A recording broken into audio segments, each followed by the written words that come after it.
দীর্ঘ সময় পর পর্দায় ফিরছেন ঢাকাই সিনেমার আলোচিত চিত্রনায়িকা পপি। ডায়লগ অ্যাকশন শিরোনামের সিনেমা দিয়ে পর্দায় ফিরছেন লাস্যময়ী এই অভিনেত্রী। সাদেক সিদ্দিকী পরিচালিত সিনেমাটি 2021 সালে সেন্সর ছাড়পত্র পেলেও বেশ কয়েকবার সিনেমাটি মুক্তির তারিখ পিছিয়ে যায়। 3 বছর পর হলো সিনেমাটি মুক্তির পরিকল্পনা করছেন সংশ্লিষ্টরা। জানা গেছে আগস্টের শেষ সপ্তাহে প্রেক্ষাগৃহে মুক্তি পেতে পারে ডায়রেক্ট অ্যাকশন সিনেমাটি। এতে পপির সহশিল্পী হিসাবে আছেন চিত্রনায়িকা আমিন খান।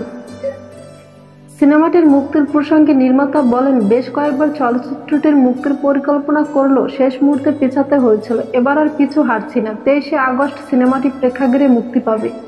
এদিন ঝড় বৃষ্টি কিংবা তুফান যা কিছুই হোক না কেন, ডায়রেক্ট অ্যাকশন মুক্তি পাবেই।